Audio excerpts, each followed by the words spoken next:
Hi there.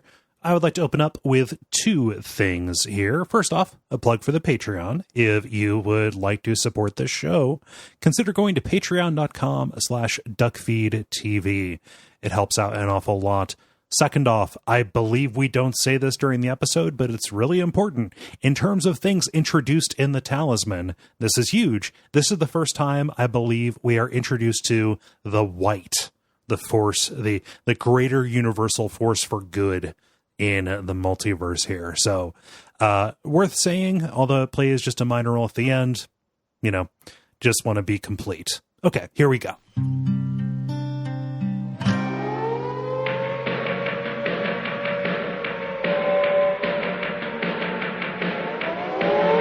Welcome to Radio Free Midworld, a podcast about the Dark Tower series of books and related works by Stephen King and sometimes Peter Straub. My name is Cole Ross, and I'm your host, and today I am joined by Zack Johnson. Hey, Zack. Hey, Cole. Thanks for having me. Yeah, thank you for coming back. Thank you for hopping on this book. Yeah, thanks for giving me an excuse to read it again. This was one of my favorites, and it had been many years. Yeah, it's pretty neat. We're talking about the Talisman this time. People who are listening will remember Zack. I think you first guessed it on the Eyes of the Dragon episode. Yeah, I think that, and then the very first Wolves of the Calla one. Yeah. There's a nice parody between Eyes of the Dragon and this, I think. Yeah, in that both of them, I feel like only in retrospect did King decide that they were a part of the Dark Tower mythos. Yes. Fairly clearly.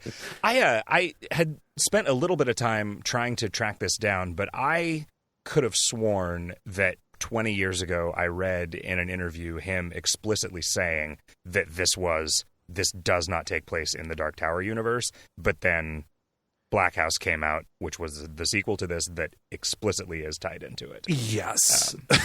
I would like to see that interview because this is like very weirdly related to like the structure and mythos of the Dark Tower.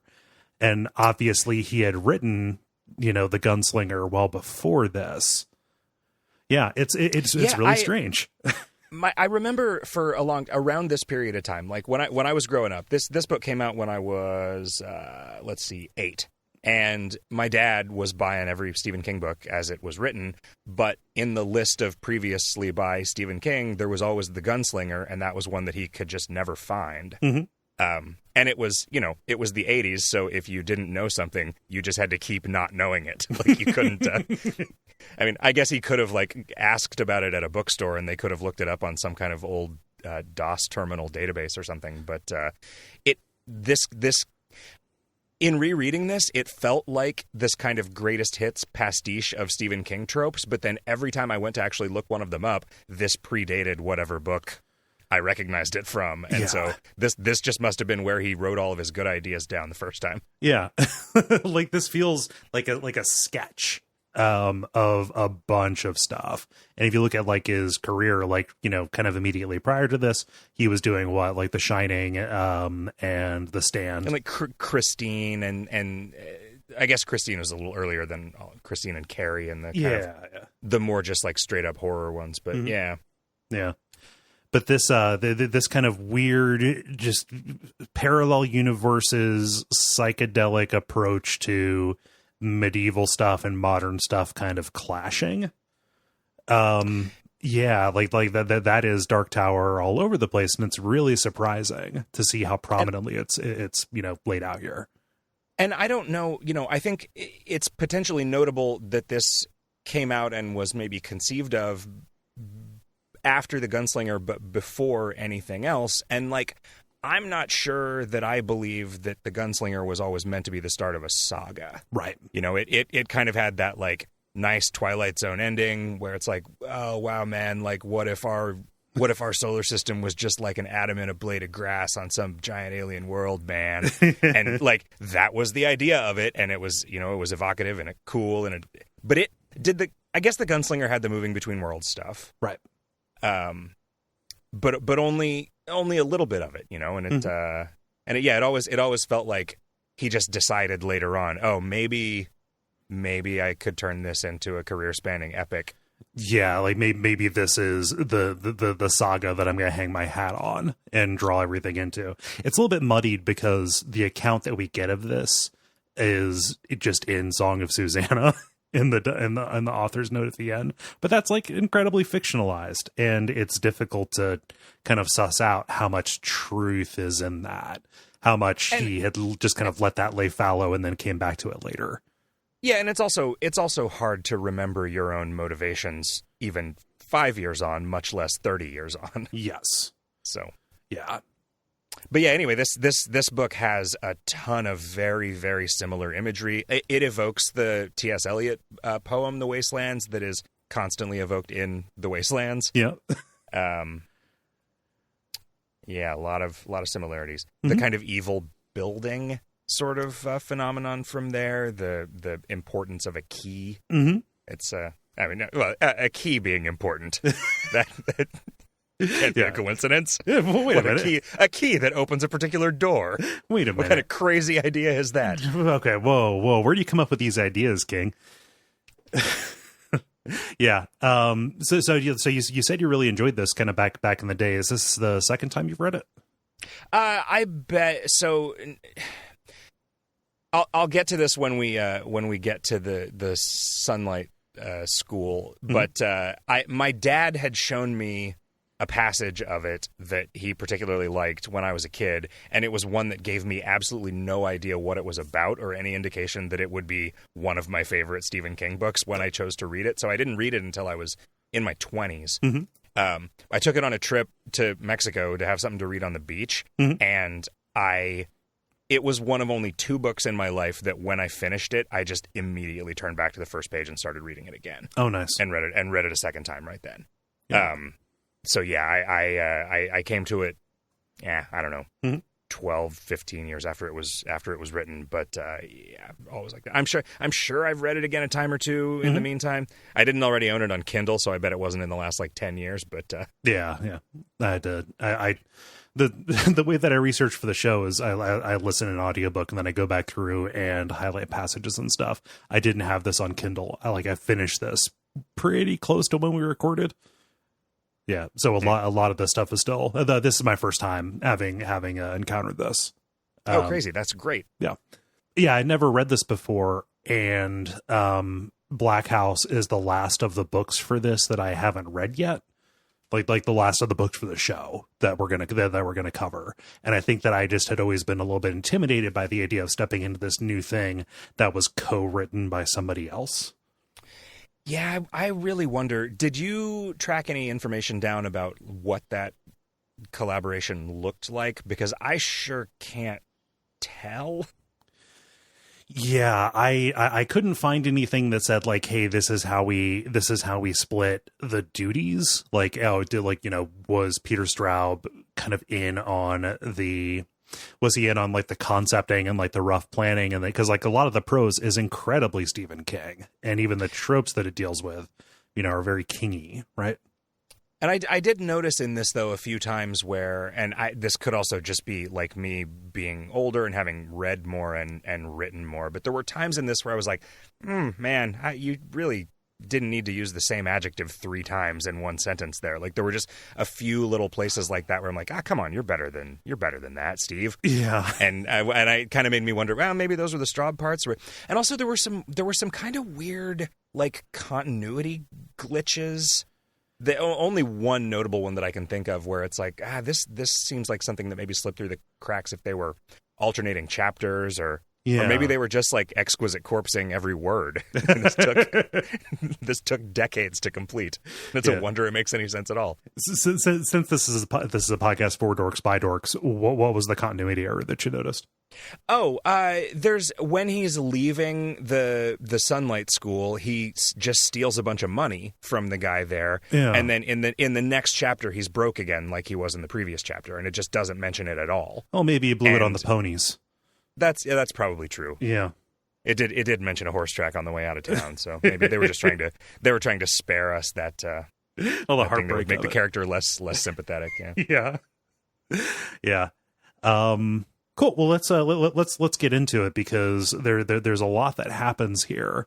Kind of broadly, we talked about this being a kind of a rough draft for a lot of things that we would end up seeing in the Dark Tower. This is the story of Jack Sawyer, the Stephen King stereotypical plucky young child hero. 12-year-old kid who is made aware of this alternate world called the Territories. He's kind of sent on this quest across America and the Territories to find this object called the Talisman to save his mom's life. So something weird about this. So King and Straub were fans of each other, just mutual fans of their work, and like, hey, we ought to team up. They had talked about that until it did. Apparently Bill Denbrough in It is based on Peter Straub. I don't remember enough about It to know who is he the John Ritter in the original miniseries? No, John Ritter is Ben. Is Bill Denbrough the one with the stutter? Yes. Yeah. Oh, Old Stutterin' Bill. Apparently Peter Straub was he had a stutter, and he horror writer, obviously, and he had moved to England for a short time, just like Bill had in It. Huh. He thrust his fists against the post and still insisted on writing Ghost Story. Yep.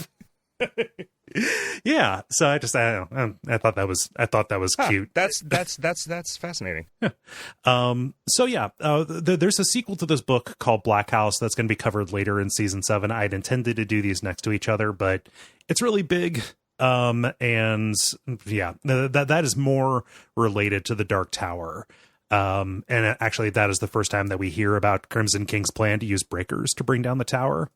Which is weird, because like that book came out 4 years before the Wolves of the Calla. So incredibly important information, I think.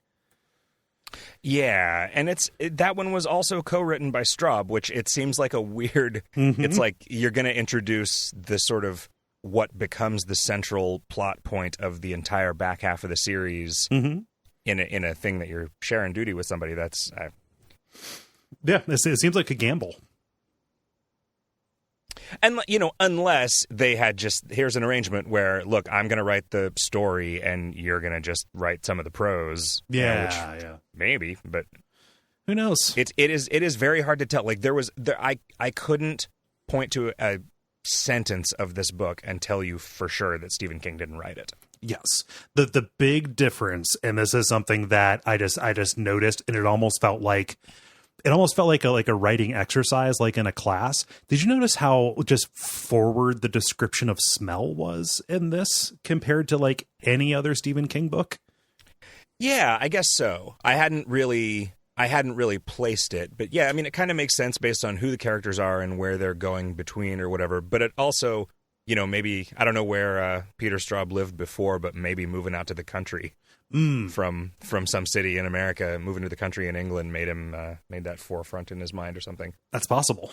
Yeah, that's the biggest difference that I noticed. At least in terms of style. Let's talk about the ways that this is connected to the tower. There are many of them, although a lot of these are things that were either retconned into the continuity or concepts that were like straight up lifted. Or pulled from this and made important in the later entries in the books.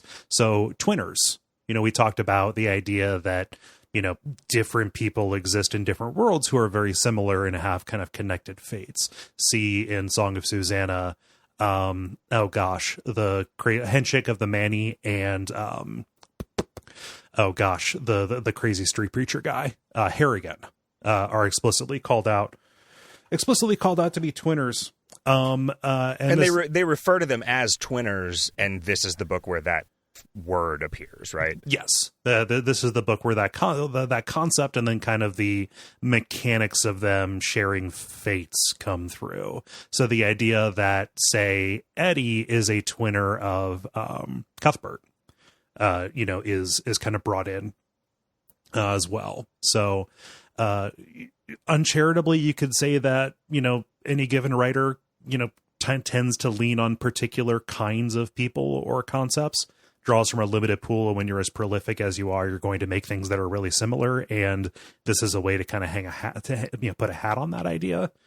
Yeah, and he explicitly doesn't do that with Jake, but does with Eddie, who comes into play in the second book, which came after this too. So right. And if you go looking around, like on the Dark Tower wiki, there are like possible twinners who are listed. So like Eddie is listed as a possible twinner for what's his name from The Shining for Danny. Specifically like even in Doctor Sleep, Danny says, there are other worlds than these, or he's listed as a twinner for Bobby Garfield from I always want to call him Danny Tanner instead of Danny Torrance, but it's weird prequel. Yeah. But the Black House, which is also full. That got me. So yeah, that's going to be really important here because our main character is is a singleton. He is single natured, and that kind of lays out something that's important for his function in the story. That was a hell of a sentence I just said. The other thing here, we've got this connection between two worlds, right? The territories. And kind of this idea of a medieval analog to America or to our world with magic instead of technology. Yeah, and it's that's you sort of get that in the Dark Tower series, although you get the sense that you don't get the sense, you're explicitly told yes. The medievalness of that world is the result of it being kind of post-apocalyptic, whereas in the Talisman it's more just unspoiled. The Talisman feels more like that idea is born less out of wanting to make a grand sweeping fantasy and more out of the kind of environmental attitudes of progressives of King's era when he's in his early 20s. Yes. So you end up having this kind of unspoiled agrarian kind of place, and this further kind of exploration of a theme that King had done at least since The Stand, of technology versus either faith or magic, and specifically the idea of this evil person, or company, in the case of North Central Positronics, who is aggressively encroaching in order to replace magic with technology and all of kind of the rot that brings. Yeah, there's a lot of rules that get set up about the way that things move between these worlds and the way that things correspond. And something that I'm a sucker for a fantasy with a bunch of rules. Mm-hmm. And something that I really like about this is that it and I mean, this is, I guess, obvious from a how you should write stories perspective, but it only really cares about those rules insofar as they affect emotionally resonant objects or important characters. It doesn't get too into the weeds, and it lets itself break its own rules every once in a while when it's expedient to better storytelling. Yeah, and that's something that I appreciate about it. The idea of an emotionally resonant scene, or not forcing the characters to have to navigate around and waste a lot of time. It is always more important that the story be good than they hold themselves to the rules. And I think that is sensible and leads to kind of a better product.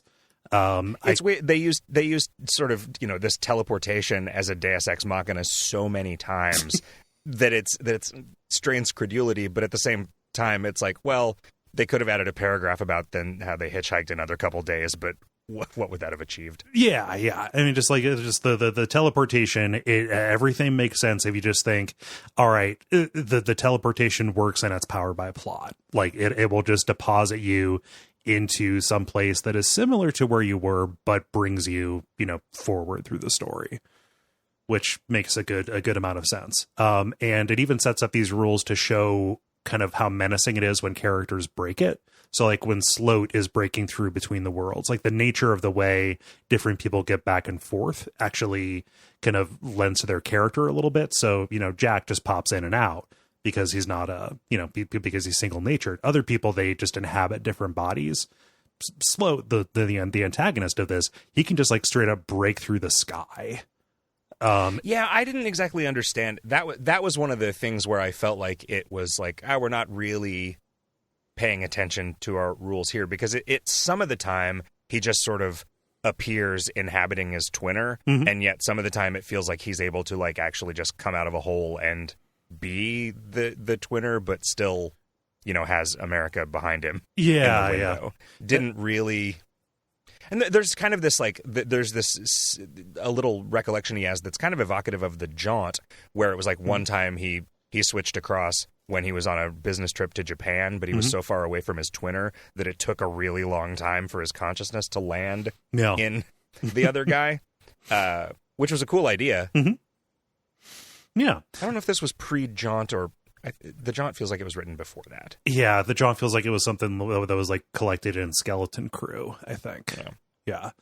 But yeah, I think that like that specific scene where he rips through the sky or wherever one of these twinners just breaks the rule like that, that's a little bit like the bomb going off in the stand. Like, yeah, we just got to move this forward. Like we can just have a disaster that goes.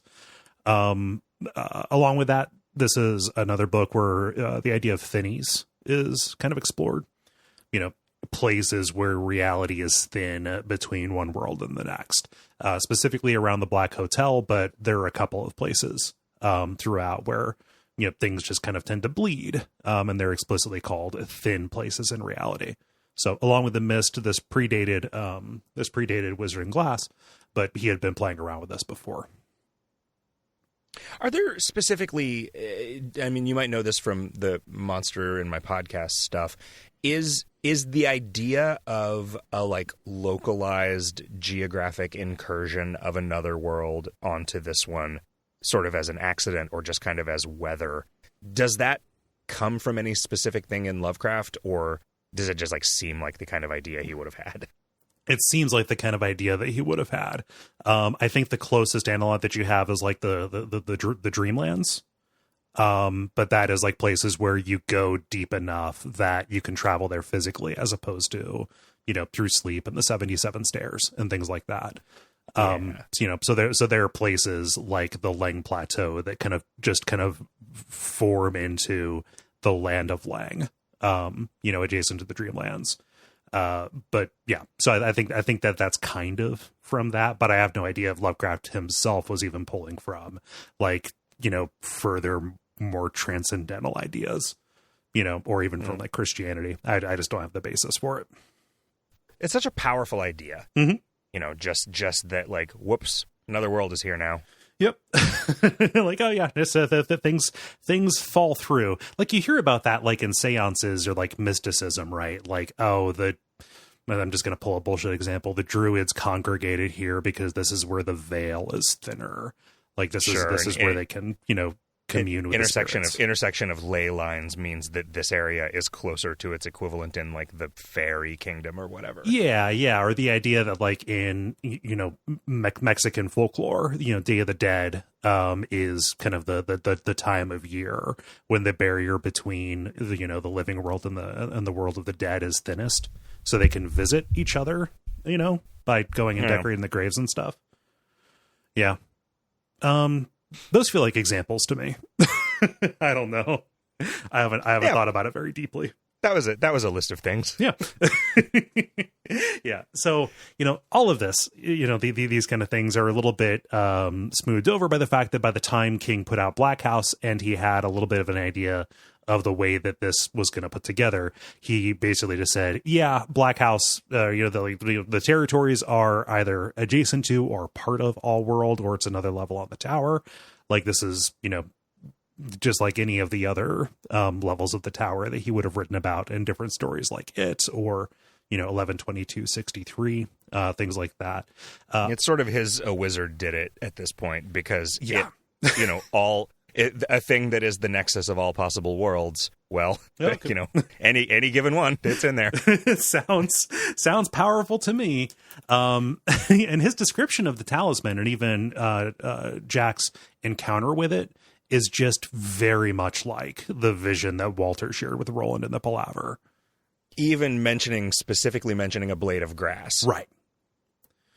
Yeah. And Jack's kind of revelation that like, oh, this is, it's not just two worlds. He's falling, through multiple worlds. The revelation that it's not just like twinners, but it's octuplets, that it's, just kind of a hallway of mirrors on down the line. Like all of this is pulled in. It's ideas that he was obviously playing with. The Blasted Lands here, very similar to the Wastelands, but who knows if that is just him loving that poem. you know? Yeah.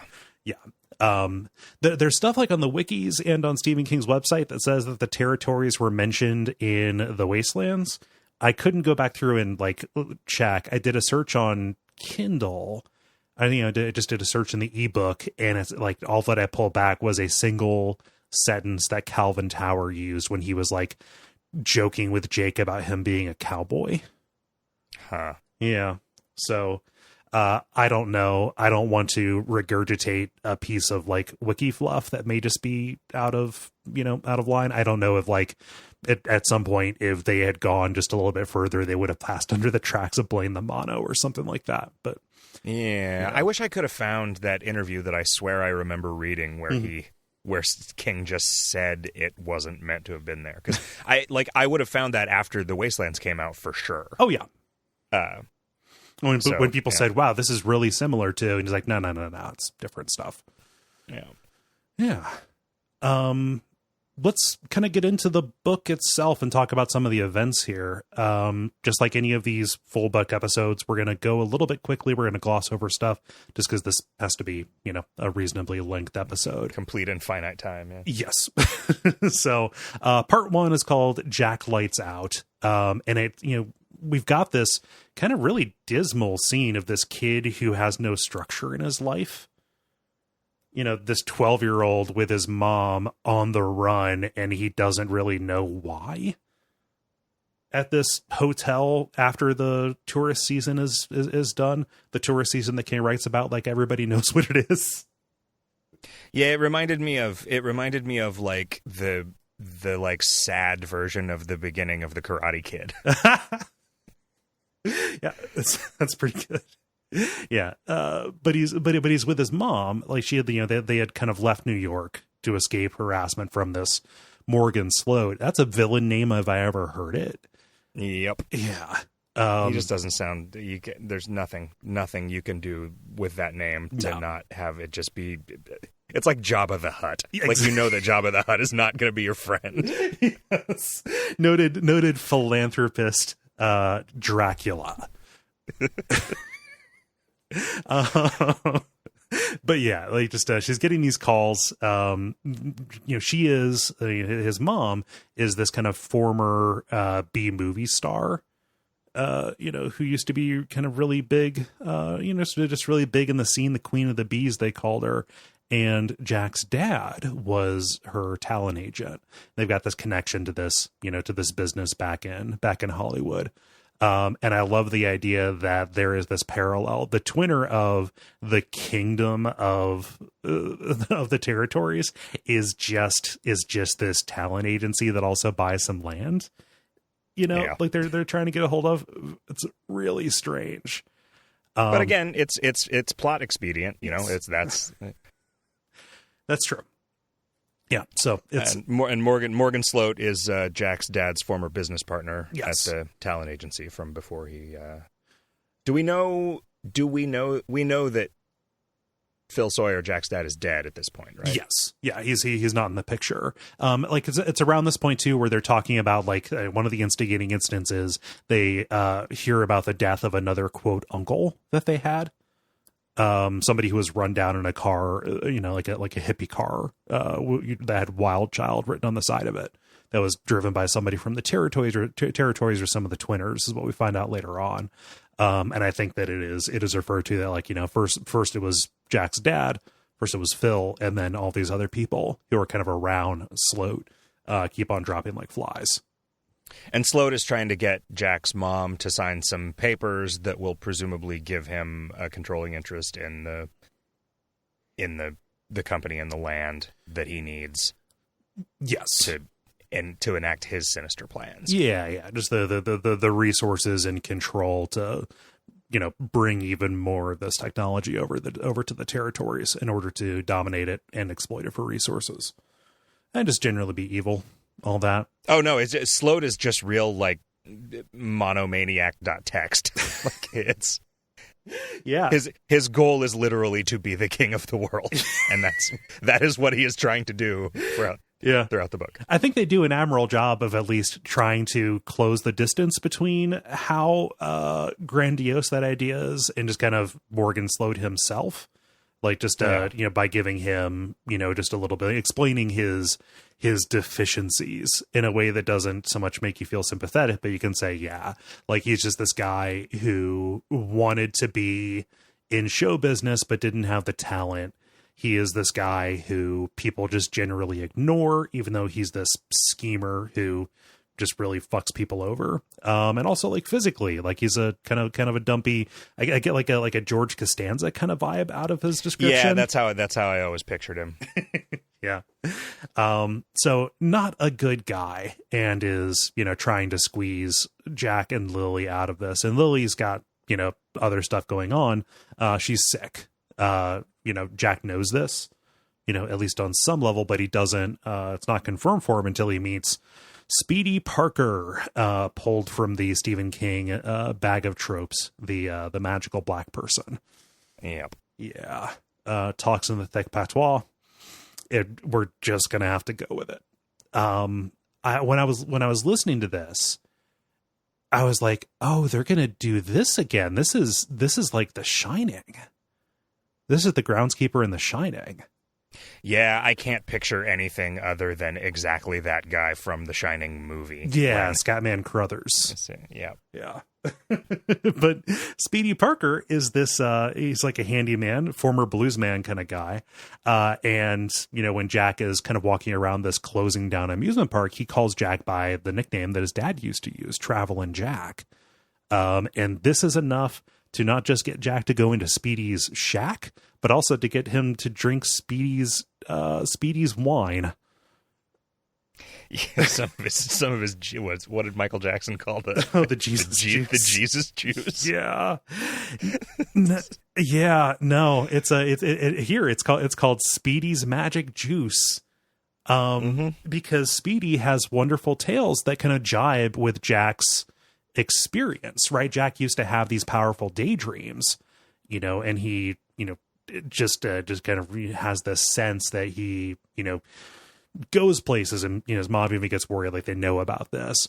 And Speedy tells him about the territory, showing him a photograph, that appears to be of, just wild savanna, basically.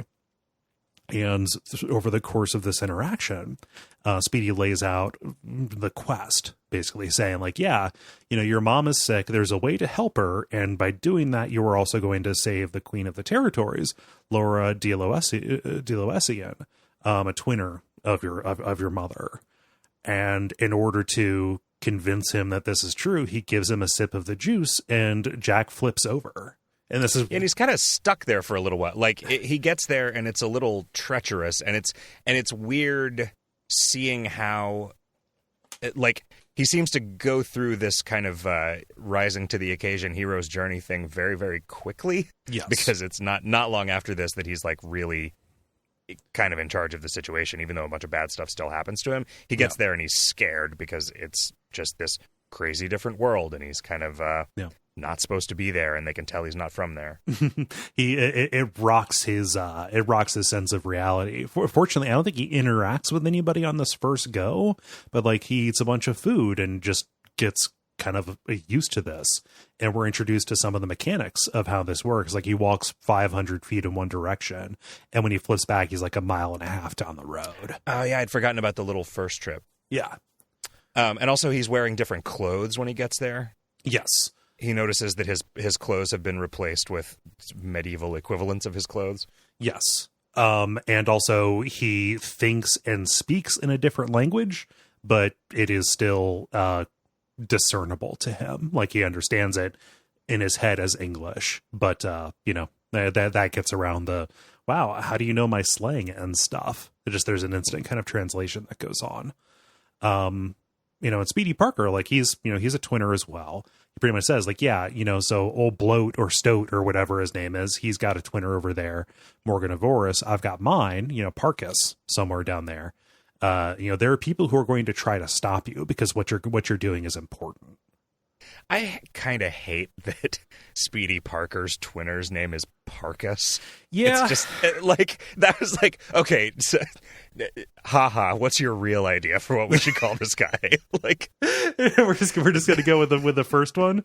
That's a 4:55 on a Friday kind of thing. Is what it sounds like to me. Yeah, Parkas. We don't meet Parkas until later, but he's definitely there. There are times, when Speedy kind of appears or speaks to him, it is Parkas kind of projecting, doing kind of a benevolent possession. At least here with Speedy, and then a little bit later on in Ohio when he gets there. Something I like about this book is the majority of the place and incident just happens around where I've lived my entire life. Ohio, really just Ohio and the Midwest in general. Yeah, I like the kind of Indiana, Illinois parts. Like, I've been to bars like the Oatly Tap. You know, it's it's not good, but they're there. Yeah. So, but what Jack has to do is venture out to California. Do not fly. Oh my God, don't fly. I love that again as a narrative convenience. Yeah, because he might accidentally flip over and then be... Well, I don't know. He'd probably only be 50 or 60 feet off the ground. Hey, Zach, would you volunteer to drop 50 or 60 feet? Yeah, why not? It's fine. There'd be some nice spongy grass and it would smell great. Yeah. Oof. It's none of the diesel, none of the just the industrial waste. Yeah, maybe I'm just used to the industrial waste. Jack, he smells it everywhere. Huh. Yeah. But he's got to go to California to kind of the twinner of the hotel that his mom is at, get the talisman and bring it back, but be sure not to drop it. And so Jack, he's all in. He wants to save his mom, so he packs up his backpack. He's got a bottle of Speedy's magic juice, which we can just say now is just rot gut wine. Yeah. It's kind of a Dumbo's feather kind of deal. It just convinces him, like it is a trigger for him to it's a real Willow's finger. Yes. I don't know what you're talking about. Yeah, I know. So it's just it's a real the magic was in you all along. Yes. Yeah. So he's got to go over there. Speedy also gives him a guitar pick to show to somebody named Farron on the other side. And Jack somehow is able to convince his mom to let him go. Yeah, I don't remember what he actually says to her. Hey, I'll be right back. I'm going to go get some cigarettes in California. Yep. I'll call maybe. I think the thing that opens up the kind of the weakness is she calls him Travelin' Jack when he shows up at the tea house that she's at. And he uses that as a wedge. Like, hey, speaking of that, speaking of my dad, yeah. So I think that's what gets him to go. Are we ever explicitly told that she definitely knows about all of this stuff? No. It seems unlikely, given what you know about the characters, that Phil would have concealed it from her. Right. But she never mentions it. There's a scene late in the book where she is delirious and she thinks that she senses her son's presence and she calls out the name Jason, which is the name of Jack's deceased twinner on the other side. Yeah. She's like, oh wait, my son's name isn't Jason. He's described as being singular in a sort of a Jet Li the One way, because it's not that he was like born special. It's just that every other version of him died somehow. Yeah, it's got a real BioShock Infinite Comstocks kind of deal going on. Yeah.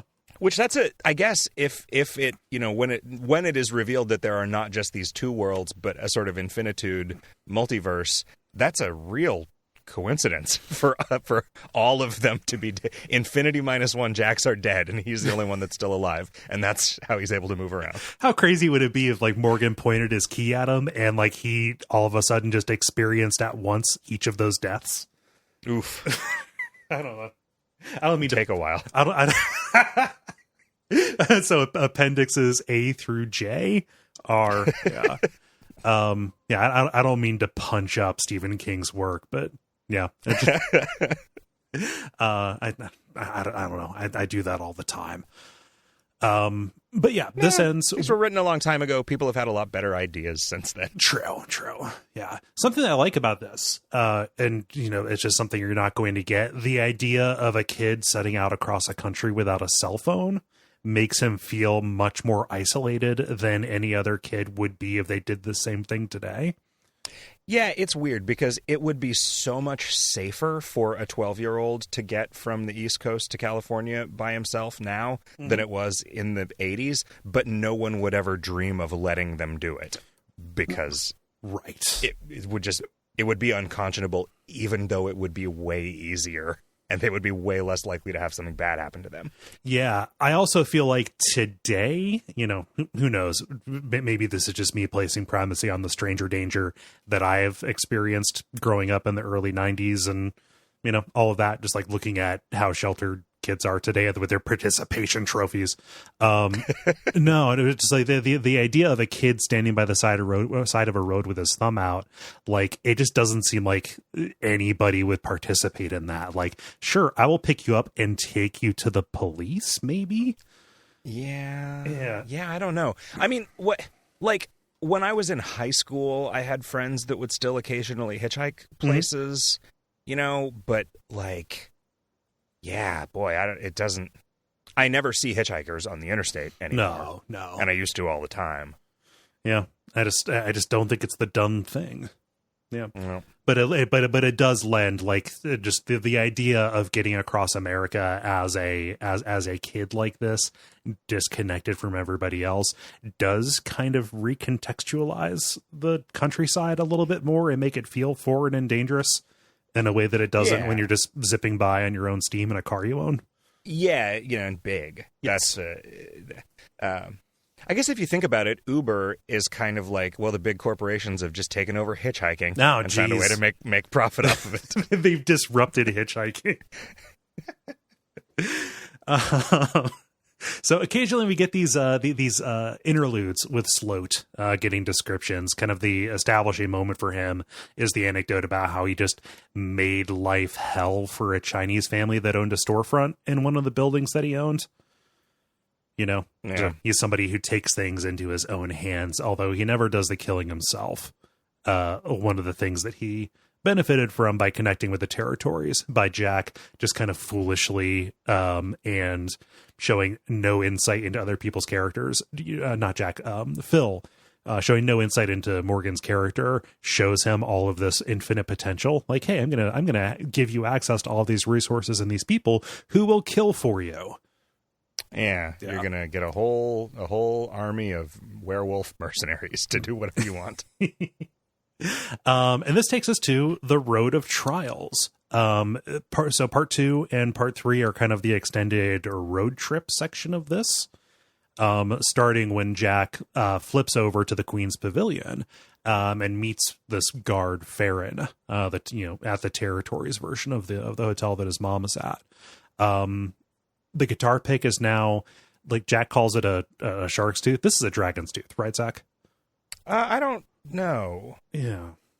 Do they ever say anything about like dragons are mentioned every once in a while in passing? Yes. But it is in any case, is it like scrimshod? I forget if they describe it as being it's like carved up. It's inlaid with like gold and stuff. Maybe it's better that it's just a mystery because like it's almost to Farron, it's profane that this kid has it, and he goes through several different changes of disposition to Jack. We don't know why Jack is special yet in the story, but to give a little bit of context to the way people react to him, Jason, the son of the Queen, is kind of considered to be a little bit of a savior figure, and so people just say Jason as they swear. They swear on his name. And Jack doesn't know that yet. Yeah, I guess Jack eventually, like, the sort of more literally Jesus than most of the equivalent 12-year-old boy characters in King's other stuff. Yes. the idea of this deceased hope that comes back or is, fated to come back, that people, are keeping an eye out for. At least his last name didn't start with a C. Yes. That would be very on the nose. I'm glad that they swerved away from that. Yeah. On the way into seeing the Queen, we are introduced to Osmond, one of this world's Morgan's lieutenants. Crazy guy with a whip who loves saying that all boys are bad. It's axiomatic. Such a good phrase. I love it. I just so when we meet his twinner, and it's just kind of his I'm losing my mind nervous tick word. It is very good. Yeah. He'll be important later, but the main idea here is that Jack gets a glimpse of the Queen sick in her bed in this pavilion, and like, oh yeah, it looks exactly like my mom. That is the proof that I need. We need to go. I love the comedy of Farron getting Jack into the pavilion by pretending Jack is his bastard son who he's punishing. Yeah, just dragging him around by the ear so that he's like, oh, okay, I don't want anybody to know what's going on, so I'm just going to take the hit and pretend that I have an illegitimate child that I'm beating. Yeah. Like, oh, okay, I guess that's where we're at, that's just okay here. Yeah, all right. Yeah. All right. But something that's cool about this is that, Jack comes from a showbiz family. So like he's able to put this on, and like that ends up being a little bit useful to him, or quite useful to him throughout the book in kind of sticking with stories and, selling this stuff. So that's kind of the first appearance that we get here. So Farron sends him out with this coin saying like, hey, take this, you'll know when to use it. And also, please look out for Morgan's caravan, which they call Morgan's Diligence, which is a good name for that. I feel like I've encountered that in some other context, but I might just be remembering it from this. Yeah. It's and this is a very Fellowship of the Ring direct scene lift. Oh, right. Yeah. It's dark, ominous horses going along a road.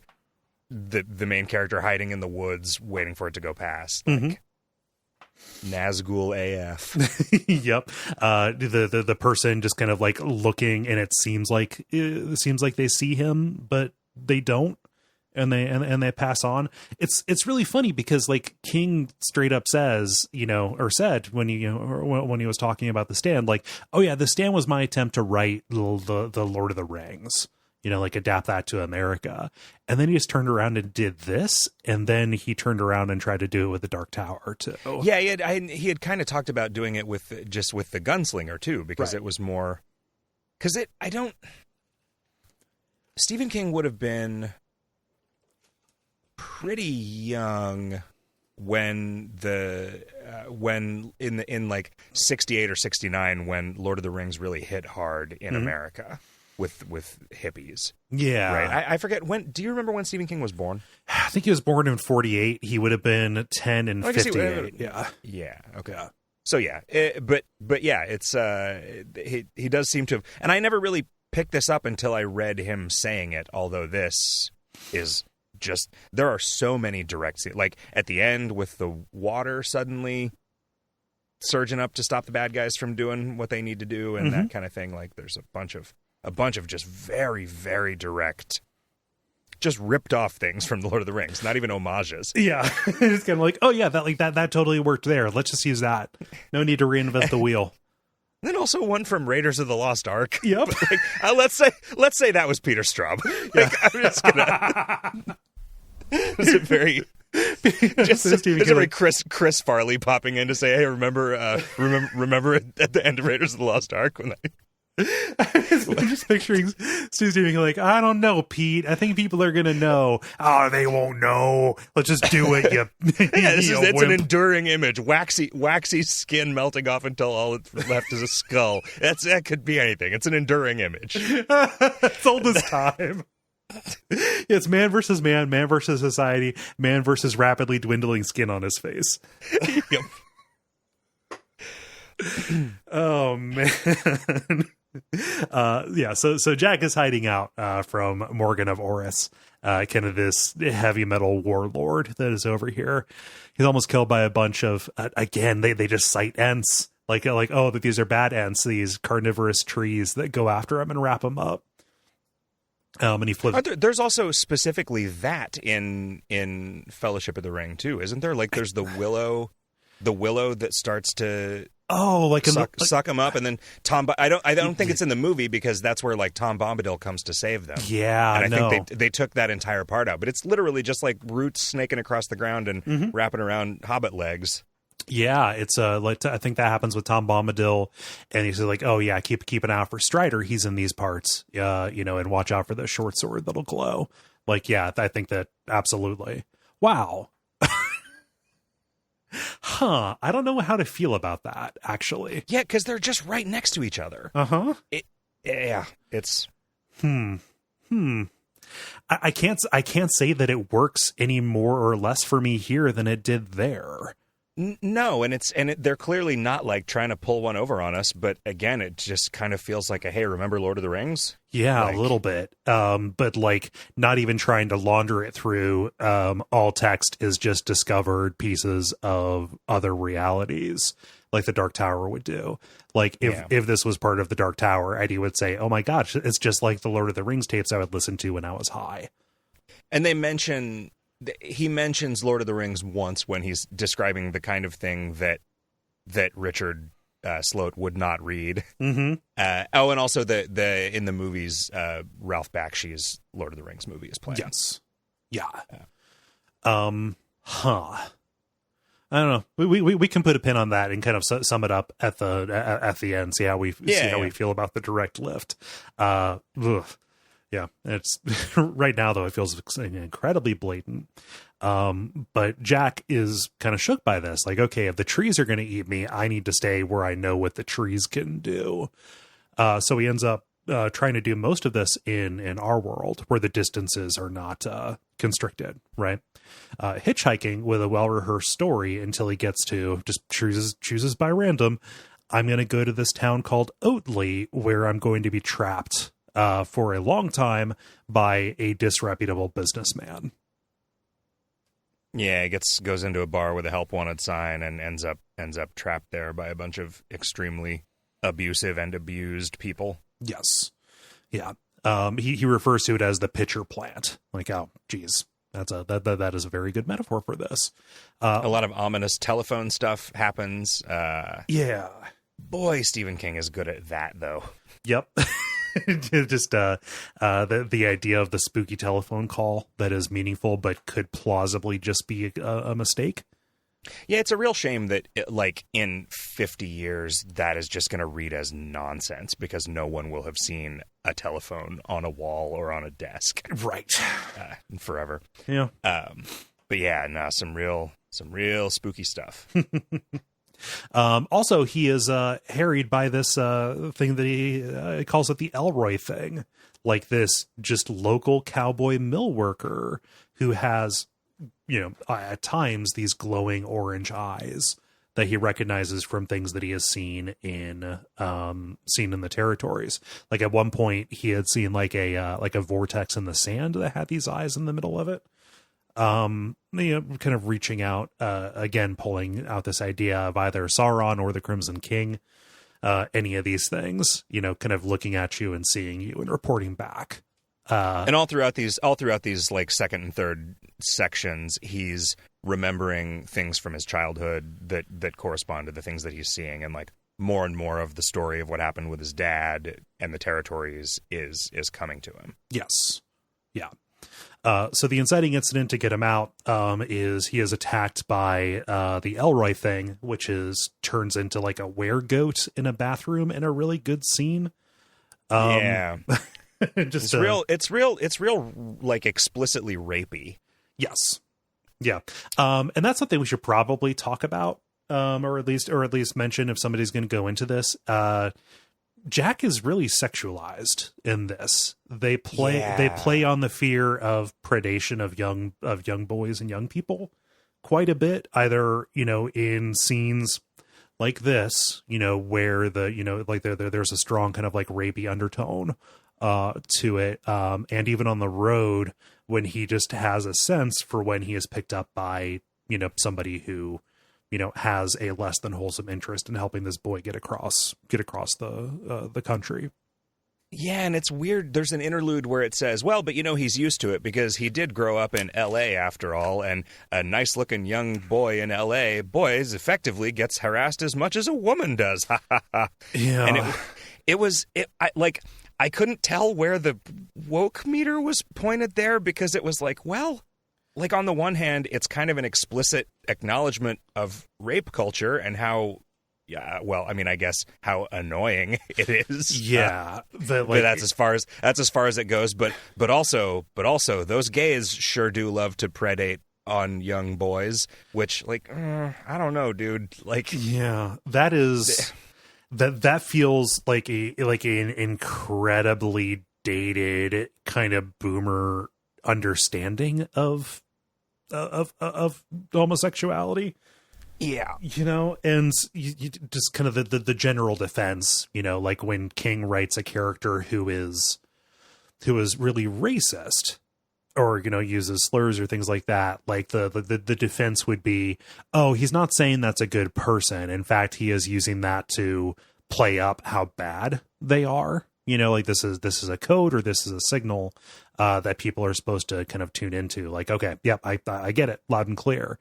But there's an aspect of that, just like there's an aspect of this here that says this is based in a fundamental truth about a kind of person or kinds of people, and it is still like reinforcing it to a certain degree. Yeah, I'm willing to say that the woke meter is pointed to like, whoa, yeah. 1984 was a really different time.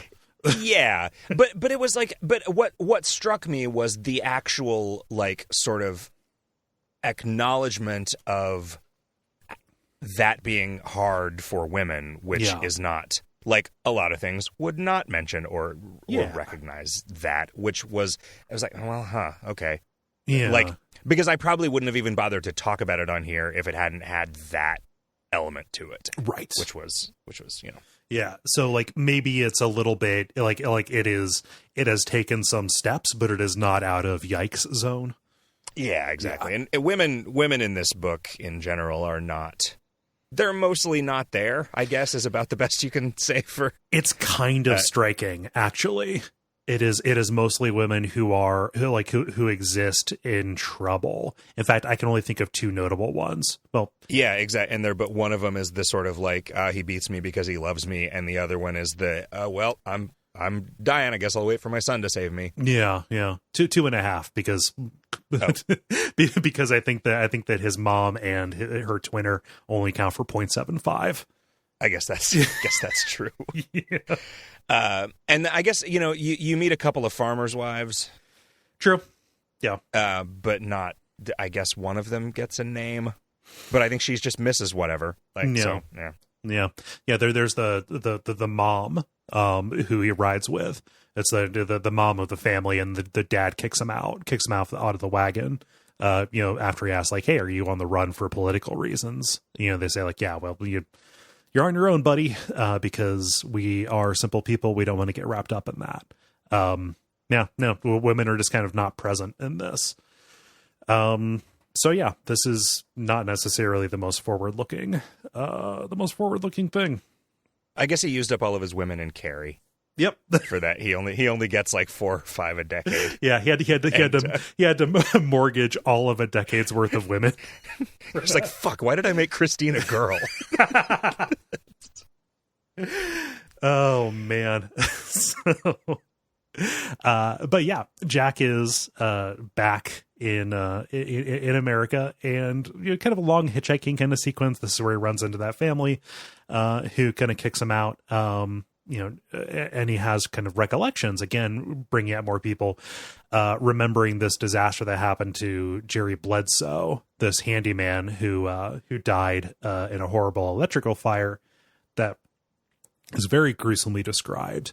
And he makes this connection because after he left one of the towns where he flipped, there was a disaster, like a tower collapsed kind of right where he flipped. So he has this idea in his head that is somewhat borne out that things that happen in one world can have consequences that are disproportionate in another. Yeah, he's in the territories and he sees a tower in the distance, which is just a big wooden thing that these guys are climbing and then jumping off of with like wings strapped to them for fun. And when he flips across, there's a tower of approximately the same height that's an apartment building that's being built, but there was a little earthquake.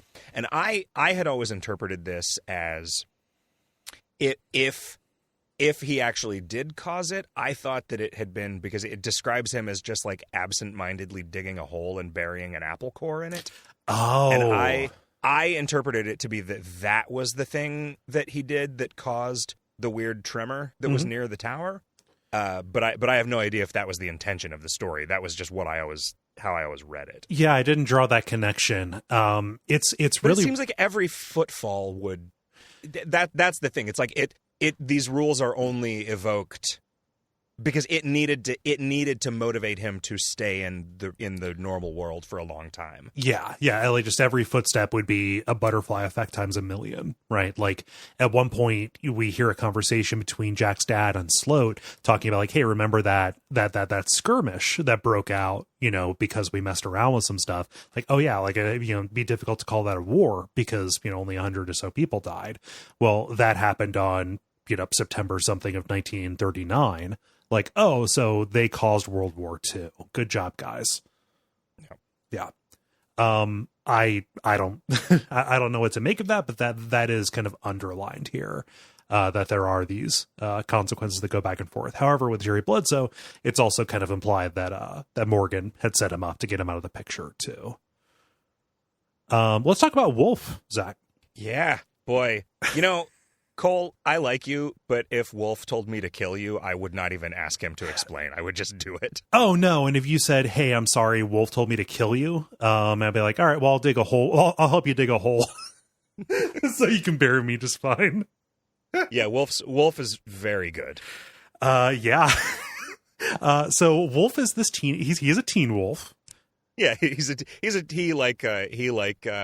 oh, God damn it. Michael... J. Fox? No, the guy from Little House on the Prairie, the dad from Little House on the Prairie, who he died in the 80s, and he was in that I Was a Teenage Werewolf movie. He was in like a black and white horror movie when he was young. I don't know. I can't go with you on this one. I'm sorry. No, okay. It's what is that? God damn, the dad from Little House on the Prairie. Come on, Cole, be older. I read the books, and the television show bored me whenever my grandma would watch it. Michael Landon. Michael Landon. Maybe you remember him as Touched by an Angel, or maybe all of this happened before you were born. No, I know all these shows. I've seen episodes of all these shows. Anyway, sorry, that went nowhere.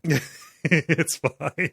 But Wolf, Jack runs into him in the territories he flipped back for some reason. He's this 16-year-old kind of giant of a boy, who has wild hair. He's a werewolf, but the territories versions of werewolves by default are not like necessarily violent. Like they do turn and they do have to kind of be kept away from people, but they're shepherds, which is a cool kind of twist on that. Where it's an interesting the sort of territories equivalent of the Midwestern farmers are essentially like generally good but occasionally dangerous. Mm-hmm. Which is a weird kind of coastal intellectual way of looking at Middle America. Yeah. Oh, they're werewolves. They're fine. It's just every election year they make decisions that kill millions of people. Yeah, usually they're fine. Yeah, instead of every 28 days, it's every 4 years. They turn into monsters. Who ravage everything. Ugh. I'm trying. I am doing my part here in Ohio to fight the Great Sort. Everybody, I will vote D in fucking Jim Jordan's district. Sorry, didn't mean to make that political. It's fine. I just got back from visiting my family in Southern Illinois, and there was a lot of ambient Fox News. Yeah, I know that's a thing. Yeah, no, I don't know that this would have even occurred. And I don't know that this analogy was real, but it wouldn't certainly have not occurred to me if I had not been back there when I was reading it. Like, oh yeah, these people are kind of like werewolves. Yeah. But Wolf is incredibly good-natured. He's kind of simple, He's dopey. Yeah, dopey would be the good word for it. And he has a nervous tick where he just says his name like he's a Pokemon. Yeah. and punctuates things by saying right here and now, which is also real good. And man, they make you love him right away by having him just like, Jack meets a werewolf and the wolf's like, oh, hey, I'm Wolf. By the way, how's your dad who I knew? Like, wait, what? Okay. Yeah, we're best friends now. Yeah, we're best friends now. You can smell that I am my dad's son. That's weird, but okay. And they make you love him even more by making him incredibly vulnerable because, shortly after this meeting, Morgan appears and, this is where he does the whole sky ripping thing and shoots lightning and destroys most of the herd. So Jack flips back over to America with Wolf, and now Wolf is a stranger in a strange land. He hates being here. He is vulnerable. It makes him sick. But in spite of that, Jack becomes Wolf's new herd. So Jack, he wants to protect Jack, but Jack is the one who knows how to get places. So like he is immediately made vulnerable, and you want to care for something that is vulnerable. Yeah, he's sort of scared all the time, and Jack's responsible for him because he knows that it was his fault that he was there. This is where Jack finds out that he at least believes that the last time he flipped through, he caused that earthquake, and so he is afraid of going back, and that's why he ends up stuck here with Wolf for so long. Yes. Yeah. So, bad news because Wolf is claustrophobic. Like if you just spent your entire life as a nomadic person living under the stars, who also, didn't necessarily want to smell the gasoline and the, rotten Burger King bag in the back of somebody's car, you wouldn't want to get in a car either. And so Wolf can't hitchhike. However, Wolf will carry... Jack. You can just give him a piggyback ride for hundreds of miles at a time. Just without fatigue. So good. You do get to see there is one like normal, the moon's full. All right, I'm about to turn into a wolf, so you better go get a big padlock so you can lock me up. And so they get a padlock, and then at the last minute he's like, oh, right, this was actually so I could lock you up. Yep. So Jack gets locked in a shed while Wolf runs around eating all of the livestock in a 30-mile area for a few days. It's 3 days. I love the description. Like he ate squadrons of dogs and platoons of cats. Yep. And he keeps coming back and like tossing haunches of raw meat into the shed because he still has this vague awareness that he's responsible for Jack, even though he can't be trusted to get near him or he would eat him. Yeah. It's incredibly good. I like that scene a lot. I additionally really like when Jack tries to take him to the movies. Because Jack, he's not slept in days or what seems like days, and like they just need a place inside. So they take him to the movies, and the sound is way too much, and the smell of people smoking pot is way too much, and it causes Wolf to just do just a straight up 100-mile freak out. Yeah. Yeah. He loves the smell of the popcorn, but he asks if he can have some without the pee on it because he assumes that the fake butter is some kind of pee. Yeah, which is pretty good. I like that. I don't know. The next time I smell movie theater popcorn, I'm going to see if the butter has any kind of ammonia scent to it. Because he also says it smells like pee. It looks like pee. It does. It does for sure. So. But yeah, like just for a little bit, this book turns into like a buddy road trip movie. And it's great because Wolf is so positive and just a comic relief character stuck in between just these really, just kind of very dark and bleak scenes, the Oatly tap and then, where they're ultimately going to go. No, like it quite a bit. Yeah, he's very good. Yeah. So part 3, A Collision of Worlds. Unfortunately, this is where we lose Wolf because they're picked up by an Indiana town sheriff after they hitchhike with somebody who gives Jack a joint, and he swallows it in order to stop, in order to make sure they don't get caught with it.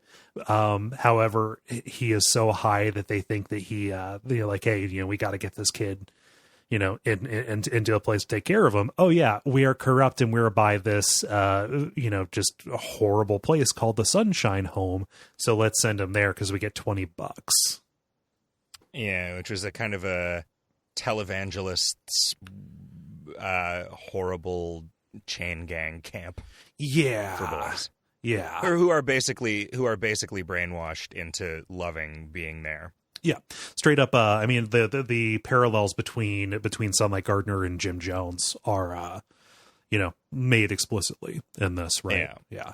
But yeah, it's a work camp basically where they are taken, and it is headed by the twinner. The twinner of Osmond, who we saw earlier, this guy, Sunlight Gardner, who's kind of a Billy Graham type figure who keeps a tight leash on everybody and also forces them to do public confessions that are also recorded, and has the entire place rigged for sound, and has the kids basically work the land to do any kind of farming to sell stuff, and then also go out and do more kind of like recruitment and outreach kind of stuff.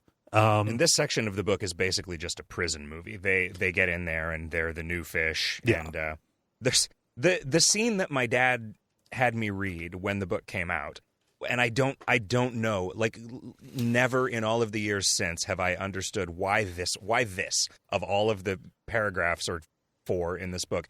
It was where Heck Bast tries to punch Wolf, and Wolf like catches his fist and just crushes it into a mangled pinwheel. And so for like the 10 years between when I read that and when I actually read the book, I was like, okay, this is a book where there's a character named Wolf and a character named Heck, and they get into a fist fight.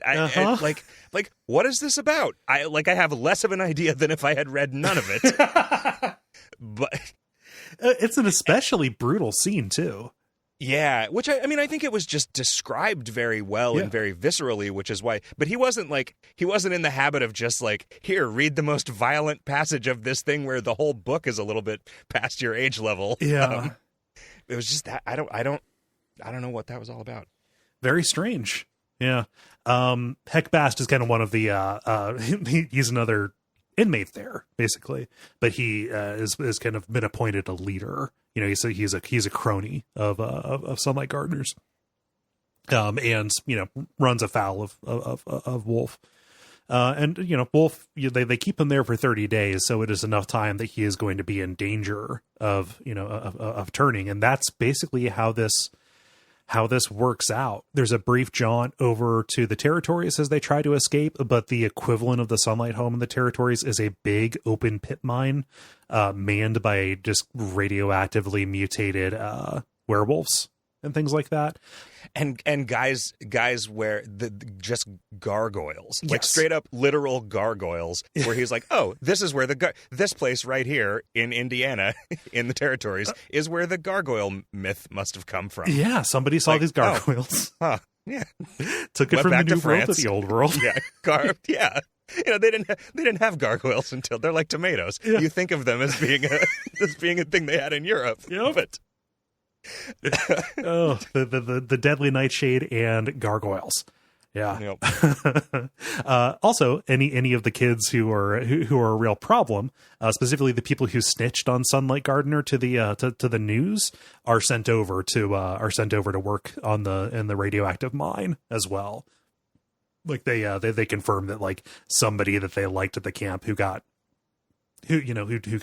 disappeared, appeared over there and was killed by a twinner of Heck. But then for some reason, and this was another weird continuity thing, then for some reason they bring him back to this world to bury him so that he can be evidence later, which, like, come on. Yeah. They just like it was like, all right, we want to confirm that we want to confirm that your friend got killed as a result of like being too much of a smartass at this school. So we'll show them finding his corpse and identifying it later. But then in the previous chapter, I forgot, you literally saw him die in this mine. Yeah.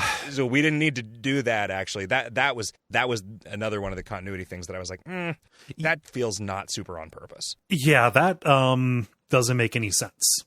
Yeah. But again, maybe they were just breaking that rule to make it feel like there was more justice for Sunlight Gardener, that Ferd's, for Ferdinand is the name of the character, that his family understood, like maybe they were going for the emotional payoff as opposed to the logical rule payoff.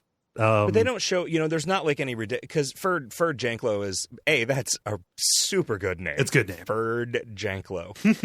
But he's there because his parents are super evangelical, and he's just like kind of a smart ass kid. But they don't get him, so they essentially like send him to the equivalent of military school, except it's this corrupt, evil thing. Right. But they don't get, they don't get their. I mean, he dies. But you don't get the sense that would bother them that much. Right. There's no real redemption arc there. It seems like weird. There's no real need to bring that information back into the real world if they weren't going to do anything with it in the story. Right. Yeah. That's a bummer. All this comes to a head when Sunlight takes Jack and tortures him with a lighter. Trying to say like, hey, like where have I seen you before? Again, because this is Osmond's twinner, he's got this recollection. And Jack even hears him talking on the phone saying like, hey, Morgan, because Morgan Sloat owns a controlling interest in this. He seems to own everything. I would be surprised if he didn't own a slice of the Oakley tap. Yeah. Yeah. But yeah, like just, I know that I've seen this kid before. This is dreadfully important that I understand if he is associated with this other world that I'm very much aware of. I'm going to torture him. Also his friend is a werewolf who's going to eat half of my kids. And I'm going to run off because I'm a coward. Yep. Yeah. Wolf transforms early because they lock him in the like solitary confinement torture box. Yes. And it's apparently like you get stressed out enough as a wolf, you will transform even when the moon's not full, but it like really messes you up. Yes. Yeah. And to me, it was kind of implied that even if he wasn't, shot and killed in the altercation, that he would. This was the end of him anyway. Yeah. Yeah. But yeah, it is super sad, and it messes with Jack quite a bit. Again, because he likes Wolf. As the reader, we like Wolf. And it's a bummer because even on this reread, I couldn't remember if he was really dead or not because he like force ghosts. He like disappears. His body disappears after he dies. Mm-hmm. And I was like, I feel like maybe I kind of remember a scene later where it turns out he's still alive in the territories, but like, no. No, it's just really similar because all the wolves are really similar. Yeah. But it's almost like a hive mind kind of thing they've got going on. Yeah. Yeah. Don't know. But yeah, Jack is out on the road. He doesn't have his buddy anymore. And it is only a short way to get to the Thayer School, where his best friend from childhood, who happens to be Morgan Sloat's son, Richard Sloat, is taking classes at this, incredibly upscale kind of private school. Yeah, this preppy academy. And this is the stage of the hero's journey where you dramatically downgrade your traveling companion. Yep. Yeah. So where you just trade somebody magical and instantly likable for the skeptical jerk. Yep. who is sick all the time. Yeah. Yeah. So then he's just kind of yeah, the Thayer School, it's something that struck me about this. Like the Oatley Tap, the Sunlight Academy, I can never think of remember the name of that, and the Thayer School, those things are so it is unusual, at least in my memory of Stephen King books, for there to be 3 beats that are so kind of similar. Right, where you kind of get trapped in a place for basically the same reason. Mm-hmm. Like, it feels like an editor would have pulled one of those. Yeah, or we need to diminish one of these or combine them a little bit. Yeah, like all the plot stuff needs to happen, mm-hmm. but it's it just felt very, as I was reading through this, I'm like, oh right, in my memory, I think the Thayer School and the Sunlight Academy were maybe the same thing, even though that doesn't make sense with who the characters are. Yeah. But yeah, it just struck me as a very weird, like, all right, well, we've written down these 3 beats, now let's do them, and they're all variations on a theme. Yeah. And I think that is a little bit harmed because each of these set pieces is a place for further exposition to happen, recollections, or, things that are similar to things that happen in Jack's childhood. So we're also getting a lot of flashback in this as well. And it ends up feeling just like a little bit gooey in the middle. And it doesn't feel like the plot especially is moving forward, even though we are being introduced to important people and important concepts. That said, I'm always happy to have more of the, things bleeding between worlds and, what does the territory's evil version of this thing look like? And what does the good version of this thing look like? And that, I certainly, the first time I was reading this, at least, I did not want the book to be any shorter. Right. I think it's just in retrospect. Yeah. Did you read this in full before or after you played Legend of Zelda: A Link to the Past? I think it was before. No, it was after. Okay. It was definitely after. It was written before, but definitely I read it after. Yeah. I just like after I was listening to this and I was like, oh yeah, this is like totally Link to the Past stuff. The idea of the evil equivalent of a thing in a different world. Yeah. Richard is very different compared to Jack, and they, their differences mirror some of the differences between Jack's dad and Richard's dad. Jack has kind of always been a bit of a magical thinker because of his daydreams and his, general associations, whereas Richard, for reasons that we're going to learn a little bit more about later, he is extremely rational. Like, he is not somebody who reads like fiction for fun. Like, the descriptions of his books are all like histories and economic books and things like that. Just somebody who has no real imagination, but a very strong veneer of practicality to him. He does say that he will read some science fiction, but only like Arthur C. Clarke and like the really hard sci-fi. Yeah, stuff. Only the hard sci-fi stuff. Your Heinleins. You don't want to get into the crazy hippie sci-fi. Yeah, only your real incest heavy. Yeah. Yeah. And I like this because Richard, is coming up with a bunch of logical, reasonable explanations for what Jack is telling him. Jack is holding back Richard's father's involvement in all of this. But, Richard's saying like, oh, like, did you get addicted to drugs and then end up at the Sunlight School? Like, maybe the campus is being overrun. Like, he's got all these explanations that just involve drug cartels taking an interest in him for some reason. Yeah. And he begins to believe, I'm hallucinating all of this. I must have the flu. I must have the fever. Yeah. Like maybe this is a brain tumor, maybe this is dementia. What I love, and this doesn't happen for, until a little bit later, but like the way that he figures out like, okay, this is actually real and this is not a creation of my mind. When Jack takes him into the territories and he sees an hourglass, he says, okay, yeah, that's my proof, because if it was left to me to imagine a primitive clock, it would be made of a bunch of big gears and shit.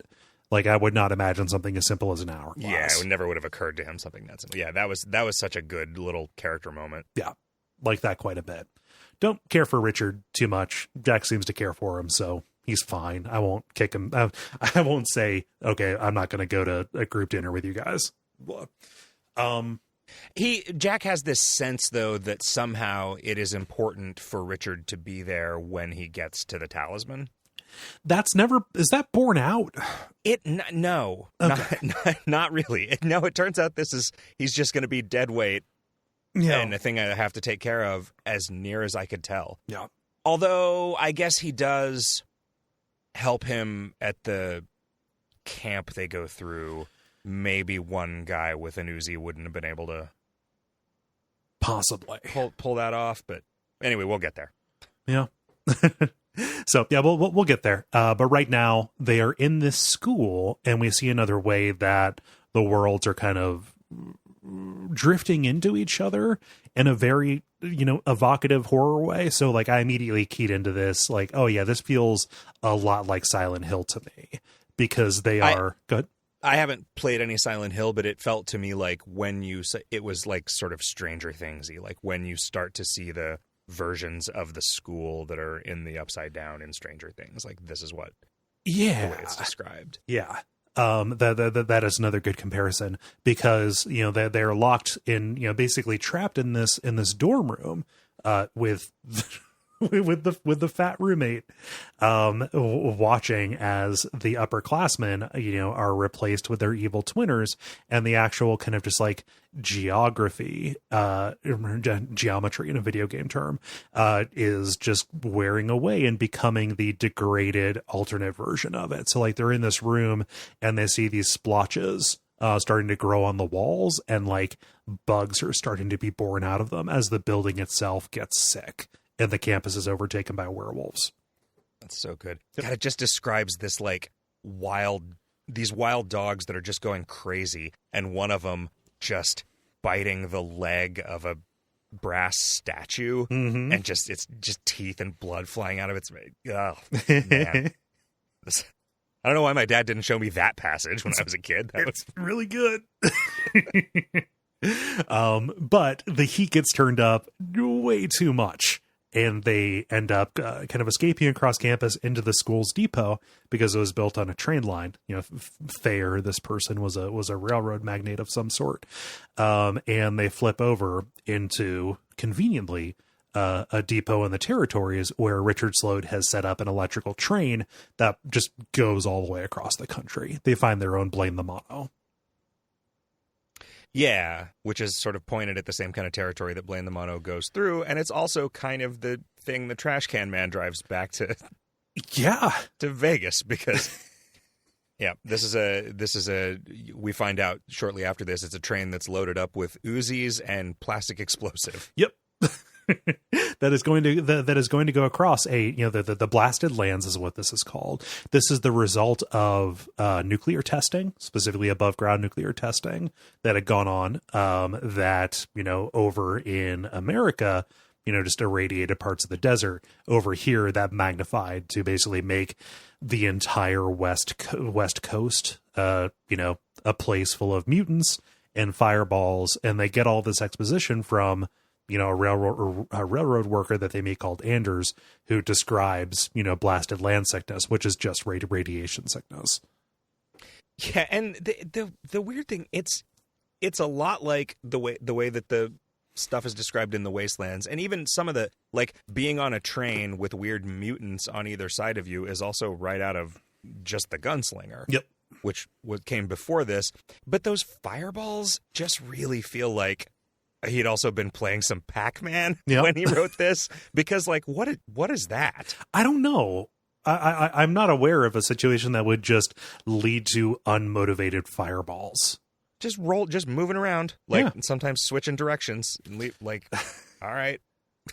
I don't know, but this yeah, they agree to take the bullet for Anders, saying like, hey, well, you know, we'll ride this train, because riding the train is essentially a death sentence. And this is where we learn a little bit more about Jack and Jason, right? And we kind of find out that, like, yeah, so Jason is the deceased twinner of Jack. That's why he's single-natured. And Jack's spirit has been coming, or Jason's spirit has been coming to help him. You know, doing a little bit of like a benign possession almost that is going on. Occasionally he will refer to himself as Jason. Yeah, it describes him as just being sort of like hardened by the stuff that's happening to him, but also becoming more kind of ineffably beautiful in a way that everybody picks up on, and people just start to trust him. Yeah. And Anders just falls all over himself as though he were the second coming, because he is. But Anders gets disillusioned when Jack tries to pay him for the hospitality somehow. Like Anders turns on him for a really mundane reason. Him out a lot. Yeah. Oh my God, geez. Why'd you have to bring money into this? Yeah. But they head out, and they're on this electric train full of weapons, just headed across the Mad Max wasteland, blasting mutants as Richard gets sicker and sicker. And it is not strictly radiation sickness that Richard is getting. It is like the proximity to his dad is causing this kind of blight on his skin that eventually like turns into these sores that erupt in bugs and stuff. Ugh. The monsters out here are like they run into some intelligent ones later, which Yeah. are very, very disturbing. Yes. And it's all like hybrids almost, right? Like that are tracking them to a certain extent. Like they are keeping themselves just over the next hill line and organizing their attack. Yeah. They're being stalked. But this line terminates at a militia training camp.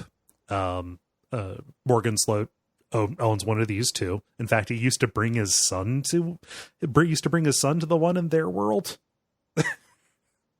Yeah, in the American territories, it's like a sort of prepper training camp for like fat business dudes who have fantasies about surviving World War III.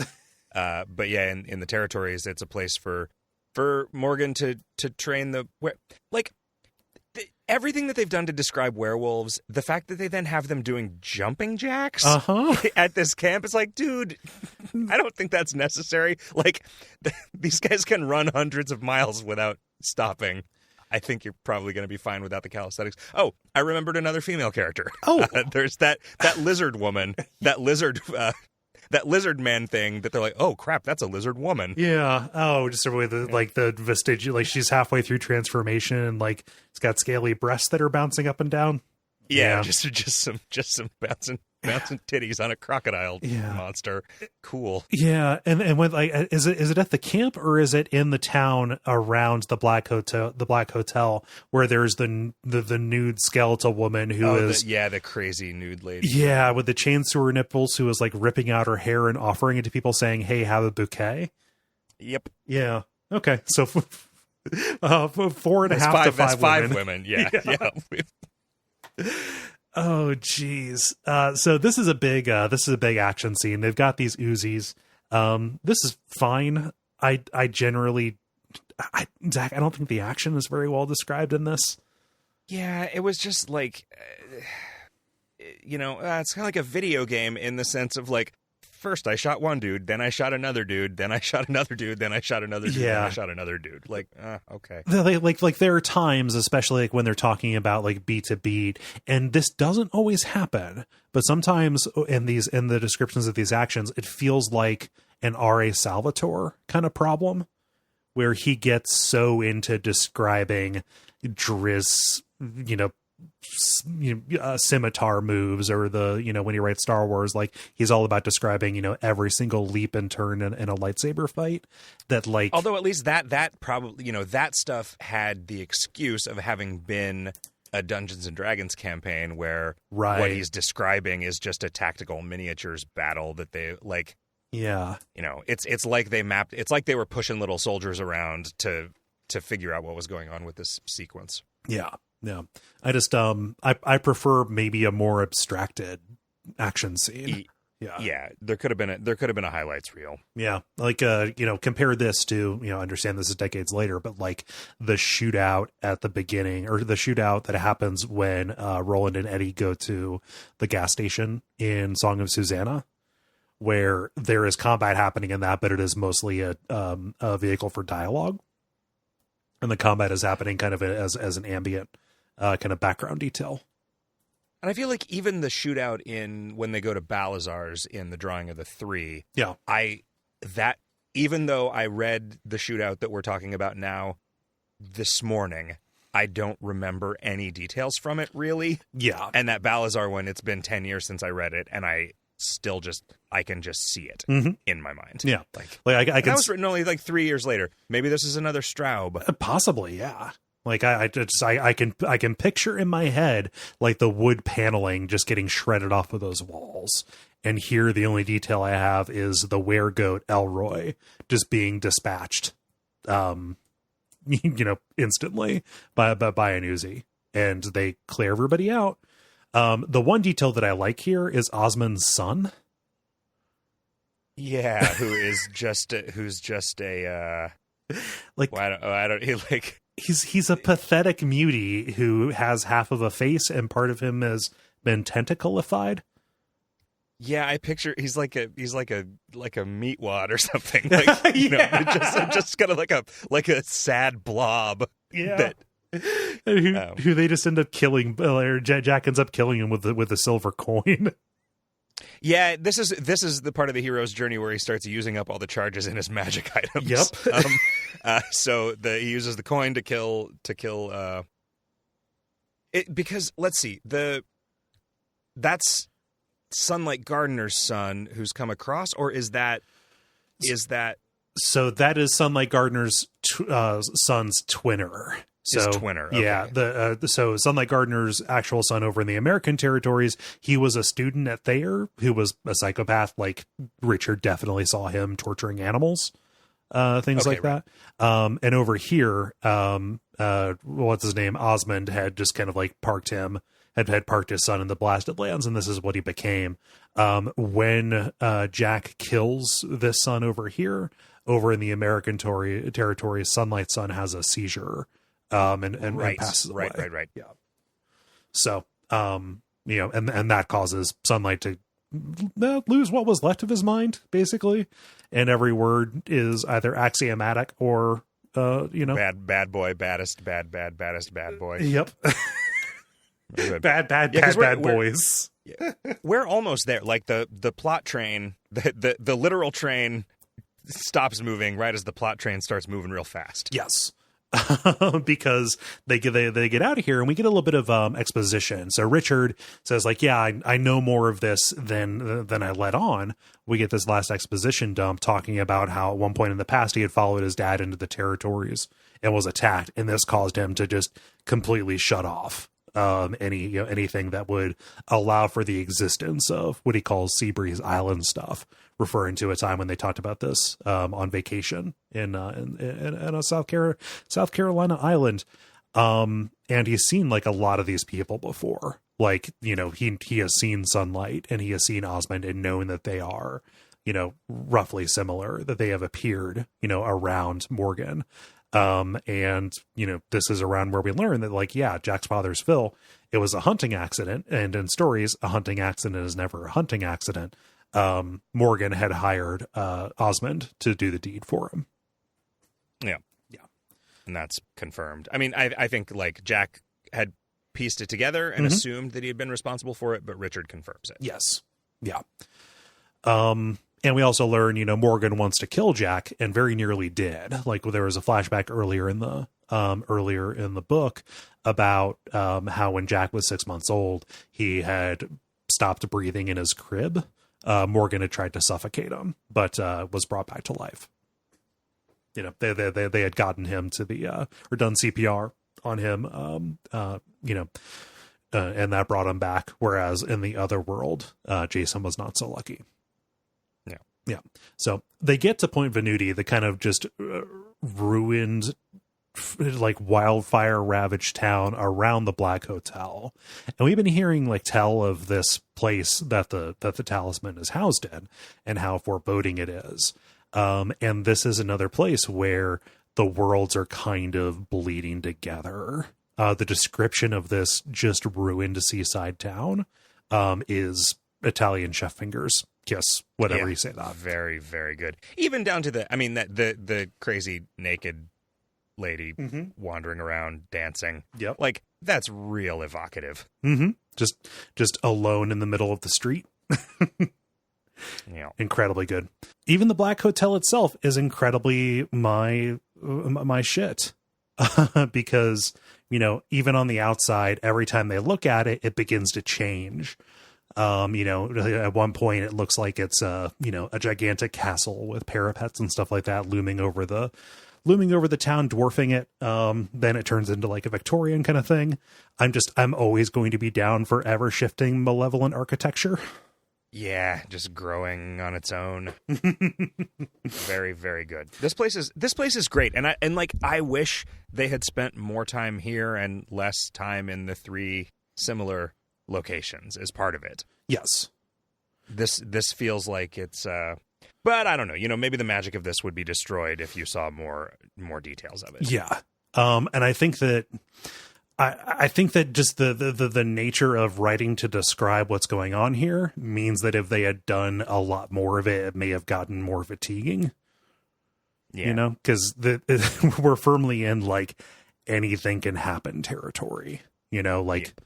Speedy is here and he's sick from having crossed the blasted lands. And he gives them a horse-shaped raft to get to the hotel by water. Kind of echoing a detail from when Jack helped him repair a merry-go-round on the other side of the country. And yeah. And it talked about Jack having imagined himself as a knight going in on horseback, and then he goes in on like this inflatable horse. It's like, okay. Okay, yeah. Richard, like we said, he's, fallen ill at this point. Like his eyes are completely swollen shut as Sunlight Gardner is taking pot shots at them with a sniper rifle. Yeah. And Jack has to go into this house alone and defeat 5 ghost knights. Yeah, just like suits of armor, which in the territories have like 300-year-old vampire zombies in them, and in the normal world are empty. Yeah, it was cool. Yeah, but like, why are there 5 of them? Yeah, like what? Three of them. The 3 in the middle are just like there's like really long sequence fighting one of them, and then he killed 3 more, and then really long sequence fighting the last one. And like, wait, what? Again, the specific tropes that are being used here, I feel pandered to, because the idea of a haunted suit of armor that stands between you and the thing you're trying to get to. Like, yeah, give it to me. Every time he kills one of the weather vanes on top of the hotel stops spinning. Ah, so good. Like, I don't know. Like in 1984, it's a little bit early for all this like video game stuff to be brought over. It does get real video game there in the. He starts shifting between like and sort of. It seems like this is kind of a culmination of the times where he moves around and times where the world just encroaches, because he's kind of flickering back and forth between the territories version, which is this ominous dark castle, and the real world version. I should stop saying the real world. He stopped thinking of it as the real world. I know, it's right? It's the American territories. The American territories. The prime material plane. Yes. But he gets to the Talisman, which is like a globe from Tron. Okay, how big is the Talisman? Very explicitly, they say it is 3 feet across, which seems really big to me. Yeah, I always picture for the entire rest of the book them doing all of this stuff that they're doing while carrying like a huge beach ball. Yeah. But it's obviously it. Okay, I just wanted to make sure that I didn't, in multiple reads of this book, miss the point where it shrinks to a manipulatable size. Yeah, I like the way he is wielding it like a weapon makes it seem like it shrinks down to be about the size of a baseball. Yeah. And it keeps being described as a thing that he has in one hand, but okay. Good. Yeah. Again, I'm glad that I wasn't just, because I thought, well, okay, I still have the same brain that I had the first time I read this. Maybe there's just something that causes me to always, my eyes just slip over the part where it shrinks. Yeah. But good. It seems like it necessarily has to, because he uses it to heal people. Like he rolls it over them. And I don't think it's like he's rolling one of those big volleyballs from gym class over them. Yeah. Or like a yoga ball. Yeah. Right. Just here you go, Richard. Hold still. This is where we get all of the psychedelia. Like even before he grabs it, he is falling through different versions of the world and seeing them. Just, different iterations where, different parts of this place, are underwater or, in different sequences. And when he grabs it. Yeah, there's a part of it where he's fighting the knight, and they're like in the rigging in the crow's nest of a ship. Oh, so good. Such a good detail. Yep. It's like just different genres that this could be. Oh, yeah. Like this is what's happening in Pirate World. When he grabs the talisman, a few things happen. He for a moment becomes everything. Again, because the talisman is this axle of all worlds. It contains all worlds. It is an analog to the Dark Tower itself. And it shows him basically what it is like to be a god, and he immediately rejects that. Yeah, and this was the last way that Morgan is remaining confident that he's going to win this, and this was like the sort of kind of insurance policy idea that he had. Even if he gets in there, he will just end up, he won't be able to handle the power of the thing, and he'll be nowhere because he'll be everywhere. Right. And either way, we won't have to worry about him anymore. Right. We could Which just... maybe almost happens. Yeah. He sees a Googleplex of sparrows fall. Yes. A Googleplex. Yes. I like these descriptions and stuff. I could see how somebody could be turned off by it. I don't know. No, I just like. I liked it. It was a weird, like, oh, this is just like it's just like the child's version of a number that's too large to count, you know? Oh yeah, like a million billion sparrows. Yeah, I saw jillions of sparrows just up and fall from the dang old sky. Yeah. But he rejects that. And when he takes it, just immediately this wave of retribution and reward goes across the country, touching everybody that interacted with him on his journey. Yeah. Everyone who met him and liked him is like, cool. Yeah. Sweet, he did it. Every enemy he had just immediately like explodes, self-destruct. Yeah. Like just any propane tank that is near them explodes. If there is no propane tank near them, one walks to get close to him and then explodes. Yeah. If you do not have a dangerous volatile propane quart, one will be provided to you by the Talisman. Yeah.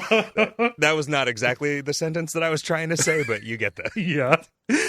But this is where the Raiders of the Lost Ark thing is. I believe. Oh yeah, anyway. One of the guys just his face melts off, leaving only his skull. Yeah, no, just his eyes explode and then his face melts off. Melts off like wax. Yeah. And good job, guys.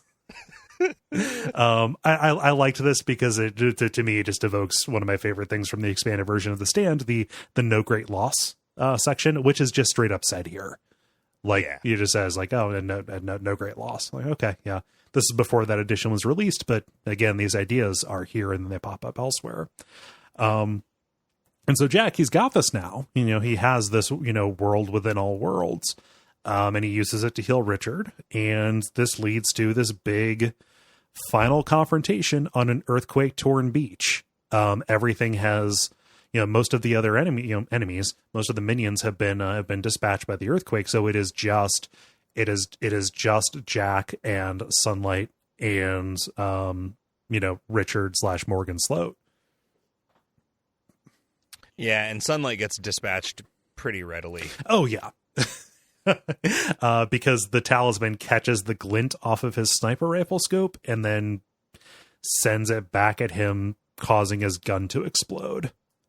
Which is a good, it's a good bit of irony for his for his nickname. I like the fight with Morgan quite a bit, both Morgan Sloat and Morgan Orris. Because Morgan has bit his own tongue off, like just his bit.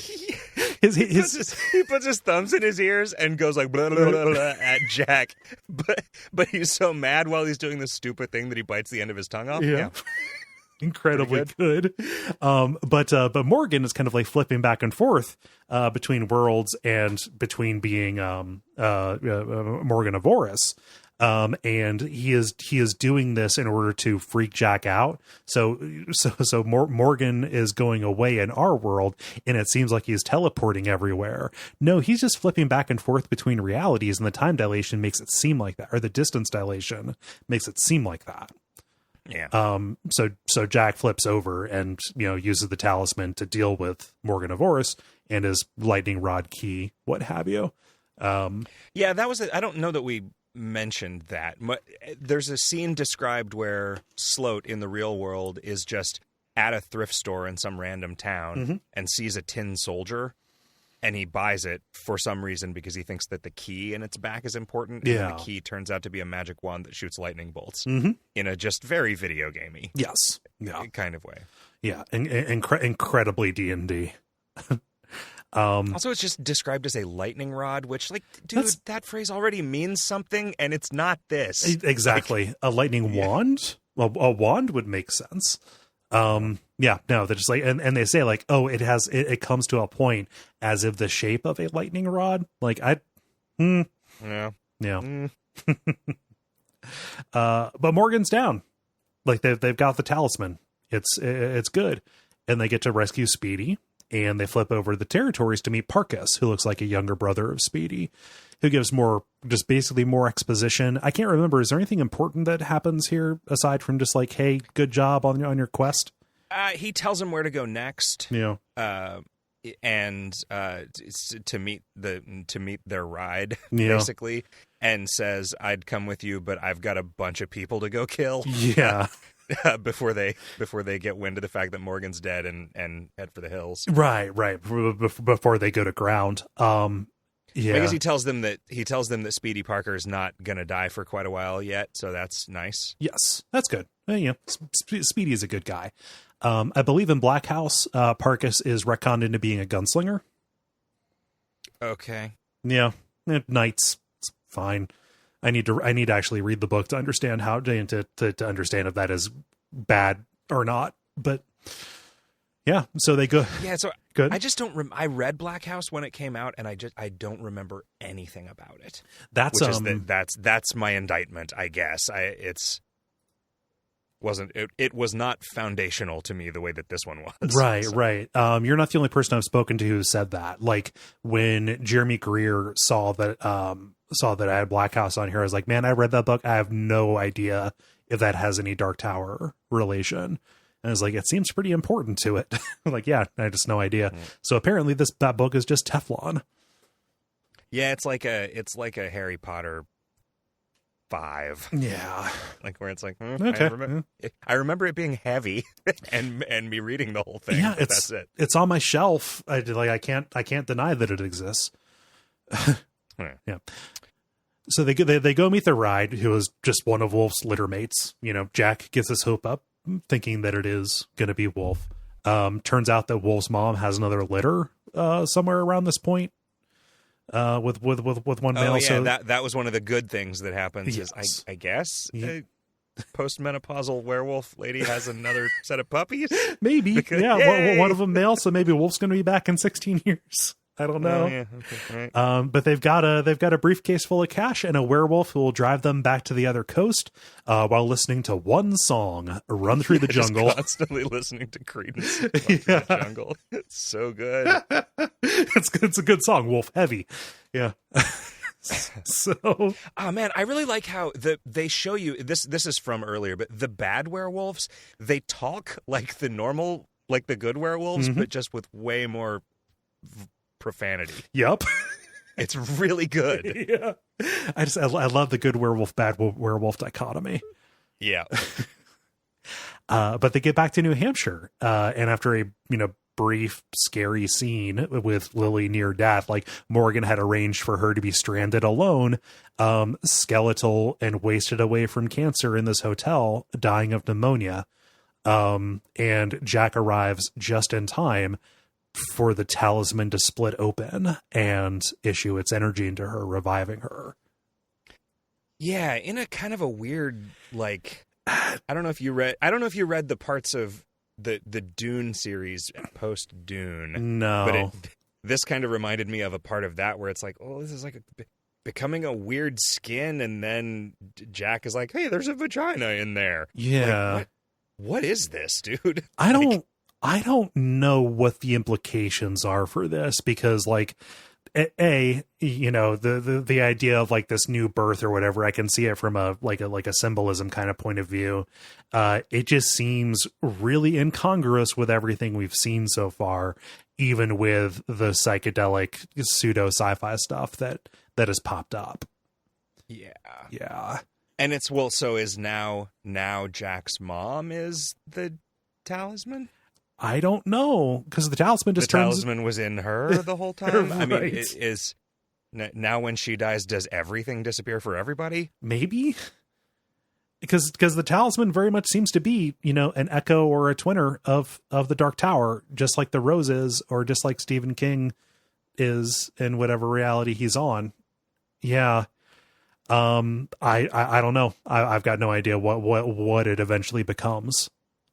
That's the thing. It works if you don't try to apply a sort of a consistent metaphysics Yeah, to it. because right? he didn't plan it. It's Like- a fairy tale, right? Yeah. It's like, right. It's the reason that this thing goes and cures his mom is because that's what this book is about. Yeah. And so the ways in which we describe it, Yeah. maybe not as important. But yeah, absolutely not. What matters is the emotional truth that happens there. And the only reason I sound like I'm annoyed is because I am looking for a sense, and if there is a sense there, I don't want to look dumb for not having seen it. Yeah, it felt to me, and I will admit to having read the last 15% of this book in a panic in the hour before we recorded this. But I just boy, I don't remember that being so weird and dissatisfying. At the end. Yeah, and it ends very abruptly. It ends she's back. Cuts away. We get an epilogue that is just I think 2 sentences. Yeah, 1 or 2 sentences. Yeah, for Laura Laura De La. Yeah, and then a conclusion, which is actually just the conclusion from the Adventures of Huckleberry Finn. Okay. Yeah, these kids, everybody who's alive here as well. If we said any more, it wouldn't be the story of a boy. It'd be a story of a man. Maybe we'll read. But it's also explicitly hey, I might want to write a sequel someday, so it's best to not. Best to not over-explain here. Okay. Yeah, don't want to paint ourselves into any corners 2 decades down the line. I mean, they kind of did the Animal House thing at the moment he picks up the talisman, right? Where, yes. At the end of Animal House, where half of the people explode and half of them spontaneously give birth. Yeah. The dean melts. Whereabouts unknown. Yeah. And that's the Talisman. And I think that at the end of this conversation, it kind of feels like it's a book that you really enjoy if you don't think about it too much. That's way more negative. It's a fun book with a lot of really good beats. It is, yeah, and it's clearly the breeding ground for so many of the ideas that became the overall arc of the Dark Tower series. That you kind of give it a pass as a rough draft, but yeah. But boy, for me, I mean, I was thinking about it more critically because I knew that I was going to be talking to you about it. Mm-hmm. None of this made it any less. It certainly didn't retroactively go back and ruin the just wonder of reading this on the beach when I was 20. Mm-hmm. I mean, when I was 19. No, of course, yes. Boy, yeah. Seriously, thank you for giving me a context in which to reread this and to be able to chat with you about it. I love this book. No, seriously, thank you. These episodes about full books, I know they're big ass, but it's been a lot of fun. It's been a lot of fun talking with you, especially as somebody who is just coming to the book. Talking to somebody who has a long-standing and deep affection for it. Yeah. Well, how do you end these things, Cole? I don't remember. Well, I ask Zach, where can people find you online? Well, they can find me at Zap Jackson on Twitter, and from there you can find more or less everything else. If you want to play a fun cowboy game that I worked on a couple years ago, you can buy West of Loathing on the PC or on the Switch. But yeah. I recommend it. Zach, I admit that I have not played the expansion yet, so I need to fix that. No, it's fine. A lot of people are waiting for it to come out on Switch. Oh yeah, you got to get on that. That might be a good way to do it. Yeah. I also recommend people go listen to Video Games Hot Dog. Oh, thanks. Video game show that you do. Yeah. As for me, you know where to find me on the network here at Duckfeed.tv, other podcasts and things. Duckfest is happening August the 31st in Portland, Oregon. So go to Duckfeed.tv/Duckfest. There will be no Radio Free Midworld at that, but bunches of other shows like Watch Out for Fireballs, Bonfireside Chat, etc. You can watch my streams. I stream horror video games on the weekends at Twitch.tv/DuckFeed.tv. In the evenings on Friday and Saturday. And otherwise, just stick around. We're going to get started with book 7 here real soon. And we're going to work Black House in sometime later. Again, the structure of season 7 is going to be a little bit strange because it is so long and because it pulls in a bunch of works just kind of in the middle of it. There's a very particular point where it makes sense to talk about Everything's Eventual and a very specific point to talk about it and Insomnia. So look out for kind of a stranger season. But super happy to have you here. Thanks, Zach, for coming on.